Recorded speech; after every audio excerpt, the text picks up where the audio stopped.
Hello, everyone. Welcome back again. I'm Tracey Swainson, the host of this little mini series called The Mother's Heart. And this is my beautiful friend, Michelle Duran. We have worked together before. We've done a short little mini series as well called The Soul Sessions on pregnancy and abortion experiences and the healing journey of that. So if you're curious about that, you can go check it out. It's called, I believe it's The Soul Sessions. And I'm really excited to have Michelle here and have her willing to step up and share her story. And I know that it's going to be an inspiration to so many because she has such wisdom to share. So Michelle, welcome. I'm so happy that you're here, and I'd love for you to share whatever it is that you have on your heart you'd like to share. Okay, thank you so much, Tracey. It's an honor to be here. Thank you for having me on your little mini series, because I definitely support that. I believe that as women, our stories are very powerful. They help other people to realize that they're not alone. And when a woman's dealing with any type of loss, it's already painful enough. We're grieving, and then to feel so much negativity, such as I'm alone, or I'm crazy and no one will understand what I'm going through. Or in my situation, I'll kind of take you back to when I found out I was pregnant. I was in no place to have a baby. I was very young, and the father of the baby was young also. And I didn't tell him. So that's a whole nother story as far as the fathers and how they're forgotten about, or they're not even considered so many times, but that's another story. But I did take matters into my own hands, and I made the decision that I wanted to terminate my pregnancy. And that decision was not made lightly. I had other people in my life, my friends who are older than me, who were kind of encouraging me to go that route, because it did seem like the very best solution to my unplanned pregnancy. And at the time, this was back in 1980, so abortion had only become legal for a few years. There was not a lot known about it. We definitely did not know yet how this term post-abortion syndrome, we didn't know back then what that was. We didn't know it existed. It was too soon. It was just too soon to know. And so I had an abortion, and I went into it thinking that I'm just going to have this procedure done, and then I'm going to forget about it, and it's not going to be like it never happened. And I totally convinced myself that that's how it was going to be. And I believed that up until the point that I had the abortion and I left. And I was never the same after that time. It did not go as I planned. I was not able to just forget about it. It was something that haunted me for many, many, many years. And I didn't want anyone to know. So therefore, you do feel so alone when you're trying to keep it a secret. You're filled with shame. Anger comes up because we're angry. We have a lot of anger inside of us a lot of times because we're hurting. And I always say hurt people because we're hurting. And so we're therefore just spewing that out onto everyone that's around us, because we don't know what to do with our pain and our shame and our guilt and our regret. It's not something we can easily, especially back then, it's not something we can easily just talk about. And, casual conversation. Oh, hey, I had an abortion. Yeah. How did that go? That's not at all what society is like. We feel that we have to hide this, and we have to cover it up, and we have to, not let anyone know what we've done. And therefore that compounds the shame that we deal with. And so many times we turn that inward, and anger turned inward is depression. We stay angry with ourselves. We can't forgive ourselves. The antidote to anger is forgiveness. But if we're angry with ourselves because we did this, then it's hard to find forgiveness, and it's hard to heal that anger. So that is the most difficult part of it. That was the most extremely difficult part for me. How could I forgive myself for what I've done? Like, I remember thinking that over and over in my head. How can I ever forgive myself for what I have done to my baby? And I had no idea when I had my abortion if it was a boy or a girl. It was too early. Again, we didn't have technology that we do have now. So um, in my pain and my suffering from this, I would often have dreams. And in my dream, there was a little boy. And I remember after a few dreams, I'd wake up and I think, wow, that little boy looked like, me, and also the father of my baby. Could this be my baby I aborted? And I started to really feel like it was signs from my baby that I needed that. Like, it was healing to me to feel that love and that forgiveness from him. And um, I didn't, like, again, I didn't know for sure, but I went ahead and just in my spirit felt like this was my baby coming through and wanting to let me know that he loves me and that he forgave me and that I need to forgive myself. So I named my baby Joshua David, and I highly recommend, like, anyone who's going through that, any type of loss, like, name their baby, because in our mind we think of it as an it. And whenever we continue to think it doesn't relate to us as a human, and we stay stuck until we can realize, like, okay, it's either a boy or a girl, and I'm going to give my baby a name. And that, to me, it felt like so much dignity, honor, and respect instead of it's just an it doesn't feel personal. So I felt like giving my son Joshua David a name that I chose, and there's significant meaning to that, is super healing. And it was so important in my healing journey, because then instead of me thinking about this experience and the baby as an it was now a person, Joshua David, and he was my unborn son, and I was able to forgive myself. And so that was like the pivotal point in my healing journey, that okay, I'm no longer ashamed of this. I know that I'm forgiven. I've forgiven myself. Me being quiet and just keeping this a secret doesn't do justice for anyone else. Like, I can't help anyone else who's going through this if I'm going to be quiet in my own secret. So I believe that as we share our stories, when I started sharing my story, I realized that when I tell my secret, they feel free to tell me their secret. And I may be the first person they share it with, but they'll come to me and say, I'm so glad you shared the story. I've also been through an abortion, no one knows, and they'll just open up to me. And then that can lead them to go into a deeper healing if that's what they're searching for. But the importance of us telling our story is very underrated.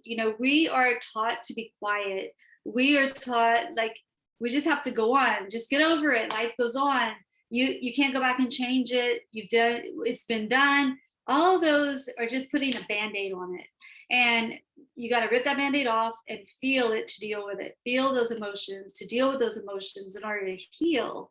And so anyway, that's why I share my story in honor of Joshua David, in honor of all of the babies who were lost due to the pregnancy termination, abortion, elective abortion, all of those where you know that you've had a baby inside of you and that baby's gone, and you feel that huge loss and void not only in our womb, but in our heart. And it's so important for our womb and our heart and our mind to just align. And so we can really feel that and know that we can heal from this, because anyone can heal. It doesn't matter. It doesn't matter how many things you've been through, how many things have been done to you, the lies you've believed, like, that doesn't matter. Anyone can heal. If we can heal, so can you. Whoever's listening, they can heal also. And Tracey, you have anything you want to add? I think that's awesome, Michelle. I think I love where you came in and you recognized the point in time where your child is no longer it. That is pivotal in our healing journey.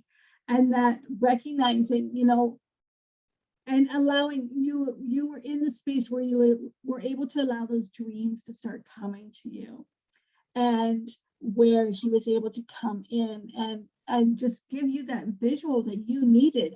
That's why this is a mother's heart. I call this series a mother's heart for the reason, even though we have lost our babies for whatever reason, we are still a mother. We still have a mother's heart, and having that connection to our child in spirit is so healing. And you're right, it is a divine connection that we have. And so many women, I know for you and for me and many others that I've spoken with, that is a key point in which when we can name our child in spirit, that just creates a brand new layer to our healing journey. But up until that point, I know that there are multiple different areas. There's the shame, like you said, the forgiveness that you need, forgiveness work that needs to be done, and so many other layers to that. But I'm just so admiring you and your courage. I know that there's a lot more to your story, and we've talked about it many, many times. And all the women that you've supported over the years, you've done a great deal of work.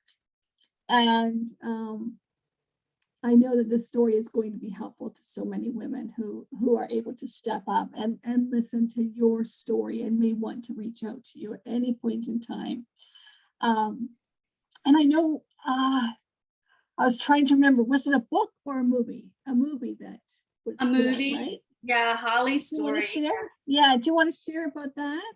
Oh yeah, so back in 2003, I was volunteering, working at a pregnancy center with other like counseling, and this lady came to our center and she wanted to do a movie on a girl who had an abortion and then found healing through a pregnancy center, and that's exactly what I was doing. So I met with her and she asked me for my story, and I wrote all my details out, and she went away and wrote a script, and she cast the crew. I was able to be such a huge part of this project, and she made a movie. And it's funny because she had asked me for all the details of my life, and I mentioned my favorite dog was Holly Hobby, so she named the movie Holly's Story. And yeah, so I used to live in Indonesia, and I'd bring that CD with me when I'd speak, and we'd sell it there and use that as a tool. It really helps open a conversation up with people, especially teenagers, because they've grown up knowing that abortion is just something that a lot of people do, and that it's not like rare like when I was growing up. So yeah, it's a great tool to have. Pregnancy resources use it as well to show women who are maybe abortion vulnerable, which means that they are in a situation where they feel that abortion is the best solution. So yeah, very honored to be a part of that. It helps get the word out about abortion suffering, and also the most important part, abortion healing, because not everyone suffers the same. And so there's people who suffer who really seek healing, and that's what this is about. And it was just a privilege to be able to be part of that and watch the impact that it has on the next generations to come. And so yeah, it was a great experience as well.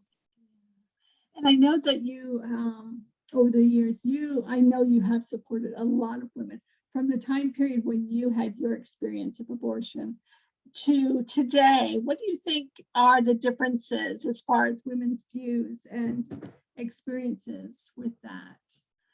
Has it changed? Do women feel more free, more empowered in their bodies? Like, what is your experience in that? Yeah, I definitely can see that since when I had my abortion to now, there are a lot more women who feel that they can share that they had an abortion, and they believe it is their right, and that no one can tell them what to do with their body. And I don't want to say proud of it, but they will say like, that's the best thing that I could do, and I have no regrets. So there's a whole lot of people who feel that way, and then there's a whole lot of people who feel like I felt. Like I don't want anyone to know. I'm filled with shame and regret, and it's my secret. So there are all different types of women out there, and the ones that feel that they don't need healing, I mean, that's good for them. That's for them. They're not people I work with, because the people that I work with are women who are struggling, who want to find healing, who have regret and shame and guilt. Those are the women that seek me, that seek out to reach out to me, because they don't want to stay stuck in their shame anymore. But yeah, it's definitely, I mean, I'm glad that women do feel free no matter what to talk about it. I want to see more women though who've had abortions who feel regret and shame. I want them to feel empowered that they too can come out without shame. But because before they can do that, they need to heal. And I've had many women come through my group, and men, who have found healing. That does not mean though that they have to share the story. I know so many come to me afterwards and say, but I really don't want to share my story. And they don't have to. This is for them. The healing is for our inward healing. That doesn't mean like, oh, well, you get healed, you have to go tell everyone. I believe that certain people are called to do this, like myself, and we're equipped to do it. We equip ourselves to do so, but I don't believe it's for everyone. And I would never, ever encourage someone like, you have to share your story. Like, I don't believe that. I just believe that when they want to share it, they know they want to. And I always do say to make sure you're healed before you share. Like, it's very important to share from a healed heart than to a wounded heart, because when you do share something, especially like abortion, there's a lot of people who get angry, who get triggered, and they will lash out, because like I said, hurting people hurt people. And if you're still hurting and you're not healed, and you share your story and someone hurting comes at you, it's going to hurt even more, and it's going to knock you down. So I definitely always recommend that people do not share their story from a place of woundedness, but of whole healing and wholeness again, for their own protection. Self-protection. Oh, so true. So true. And the purpose of that healing is to find that sense of peace, that inner peace. And like you say, that's not necessarily a story that needs to be shared just because we are in that place where we do it. It's because we want to support others. But our stories are very private and personal. And many of these stories are highly sensitive. Yeah. And so yes, we need to stand grounded in our own awareness of what feels safe for us to share. Yeah. As women, and like you say, the fathers as well who have experienced this. So being able to feel that sense of inner peace, and that's what the healing brings. And then you can go through the rest of your life feeling a sense of freedom and a sense of joy, and possibly, like you and like me, have that sense of connection with their spirit child, their child in spirit, and then continue on in life feeling the joy of life rather than the deep sense of heaviness and shame that we often feel. I know that, our experiences are very different, and yet they often weave together, the different feelings that we have, the emotions that we have. So I think that's a beautiful awareness to bring forward in that. And yes, just because you feel the sense of healing and you know that peace, it's still your choice to say whether or not you are ready to share your story openly or not. And it really doesn't matter. It's all about you. It's all about us, your heart. So, yeah. And you have a podcast, right? Do you want to share your podcast? Yeah, so I used to speak publicly, and I would also speak as a guest on other podcasts. And I can remember years ago, like writing to people asking, "Can I be on your show? I want to share my message to help your audience?" And I loved doing that. I love being guest on the podcast. And so one of my last times, well, no, one of the times when I was a guest on a podcast, I drove to San Antonio to meet with these ladies in person.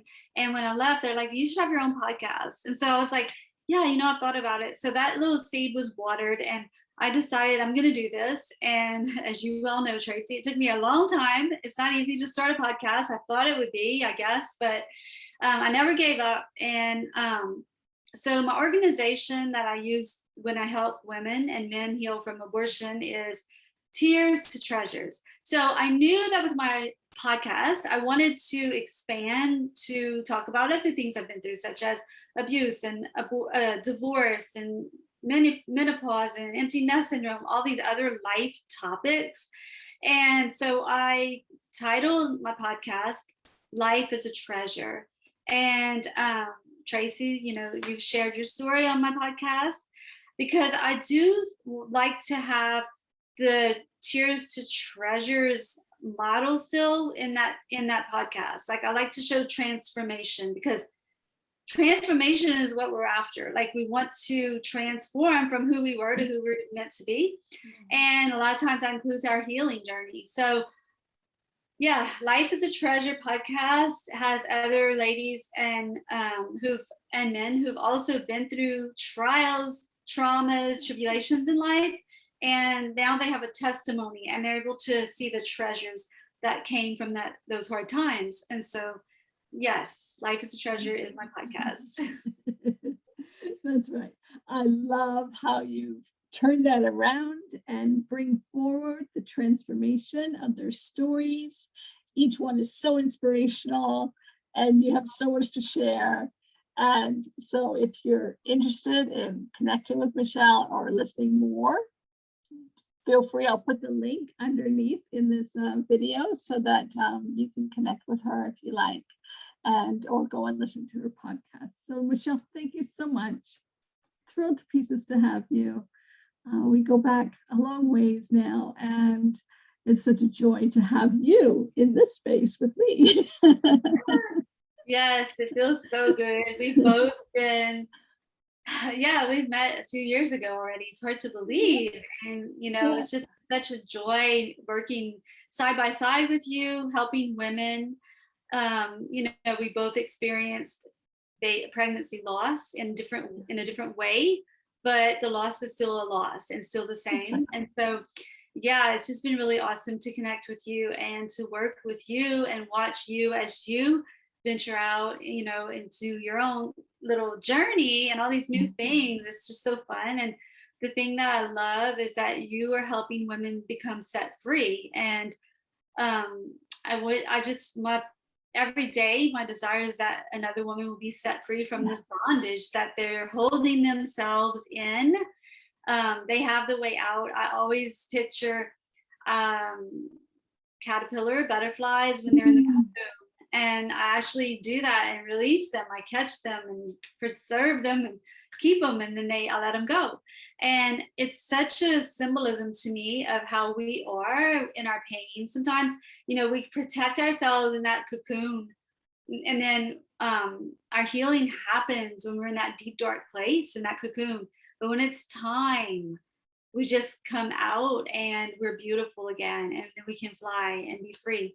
So I just love that symbolism so much. I love nature and how it really, really relates to us as human beings also.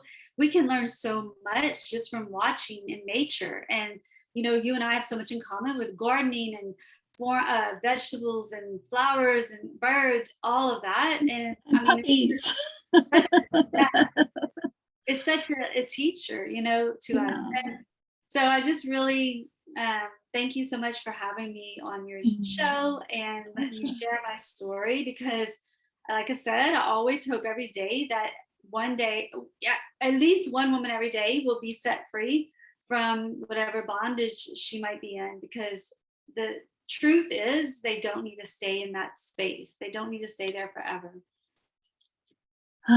Beautiful place to end, with the story of the caterpillar and the butterfly and being set free. So Thank you. Thank you, Michelle. Thank you, everyone, for listening. Again, I will put Michelle's details within this video. And if you want to connect with her, I'm sure she'd be thrilled to have you.